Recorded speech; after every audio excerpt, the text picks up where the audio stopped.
The Senate just sent a strong and critical message of bipartisan support for Israel.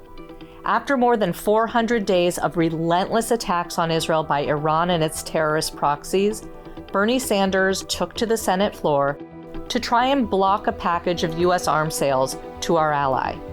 The weapon sales were approved by President Biden earlier this year to ensure Israel has the resources it needs to fight this war and win. But Sanders and his allies, backed by extremist groups like Justice Democrats and J Street, tried to stop the sales and undermine Israel's security.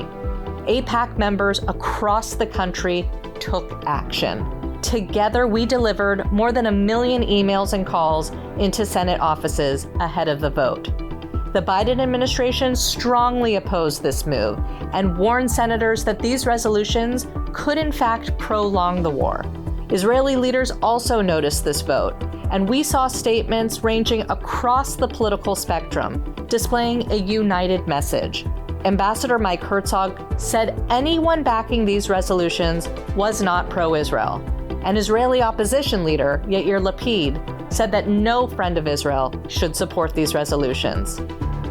Thankfully, with your help, Senator Sanders' effort failed.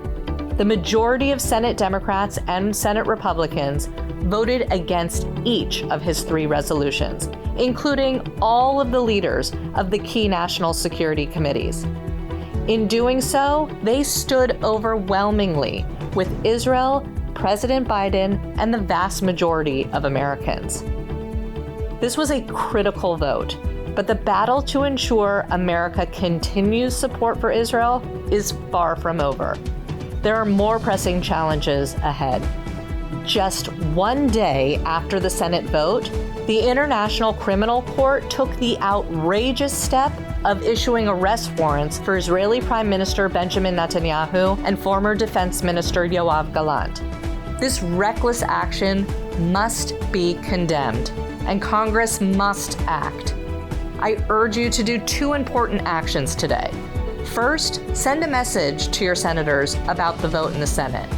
Text Israel to the number 24722 to thank those who stood with Israel and express disappointment to those who voted with Bernie Sanders. Second, contact Congress about the ICC.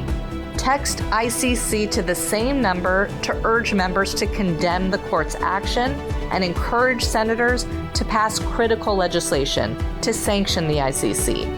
Thank you.